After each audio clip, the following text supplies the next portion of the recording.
quiet night in the Caribbean, October 1962. The world is holding its breath as the Cuban Missile Crisis tightens like a noose around the planet. Far below the surface, inside a steel tube built in a different world, 70 Soviet sailors are suffocating in heat, darkness, and fear. Their submarine is called B-59, a diesel-electric Foxtrot-class boat that left a secret Arctic base with one mission: reach Cuba and be ready for nuclear war. They carried something no one on the American side knew existed: a 5-kiloton nuclear torpedo, the T-5, a weapon designed not to sink a ship, but to vaporize an entire battle group. The crew was ordered to use it if they believed war had already begun. Inside B-59, the temperature is above 45 degrees Celsius. Humidity is at 95%. The air tastes like metal and diesel. CO2 levels climb past safety limits. The lights flicker, batteries drain, fresh water runs out. Men collapse in the corridors, and above them, the US Navy is hunting. The Americans don't know the submarine carries a nuclear weapon. To them, B-59 is simply a hostile contact refusing to surface. Destroyers begin dropping practice depth charges, signals meant to force the sub to come up.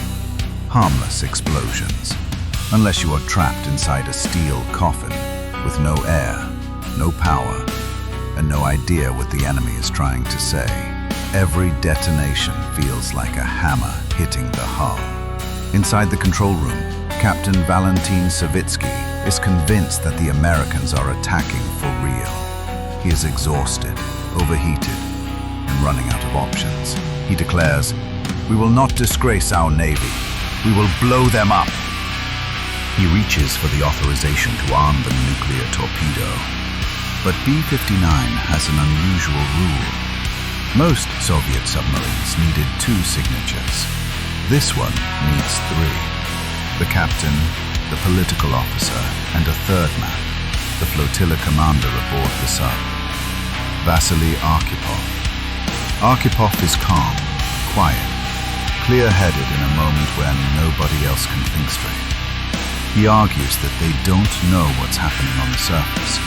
He reminds them that the explosions might be signals, not attacks.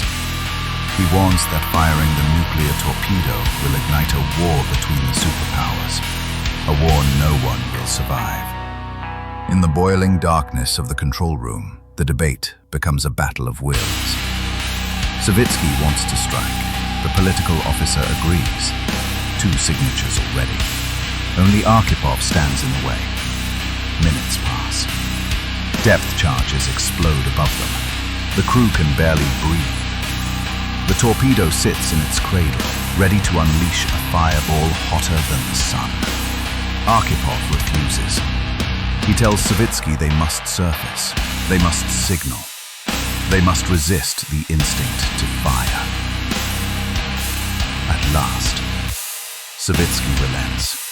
B-59 rises from the deep, gasping for air. Its sailors stumbling into the moonlight like men returning from the dead. On the surface, American destroyers watch in silence, not realizing how close they came to a nuclear blast that could have destroyed every ship within miles.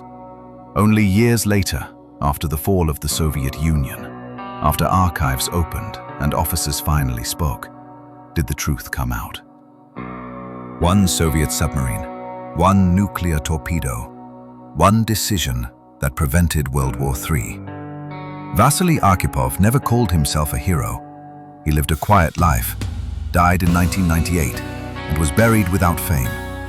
But historians now estimate that his refusal saved tens of millions of lives in Florida, in Cuba, along the eastern seaboard, and across the world.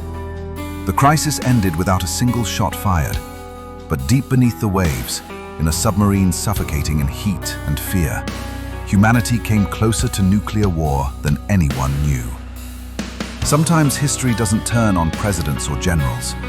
Sometimes it turns on one exhausted man, facing unbearable pressure, who whispers the word, no. And because of that whisper, the world kept breathing. War is rarely a clash of nations. Most of the time it's a chain of human decisions. Fear, pride, hesitation, courage. Each one with the power to save or destroy everything. In 1962, the world was nearly pulled into the dark because of pressure, heat, and fear deep inside a submarine. And yet, it was saved by a single moment of clarity. History reminds us that the smallest choices made in the darkest places can protect millions of lives. If you believe these stories matter, if you think we need to understand the past to avoid repeating it, subscribe to Untold Atlas, because the next forgotten decision, the next hidden moment that shaped our world, is already waiting.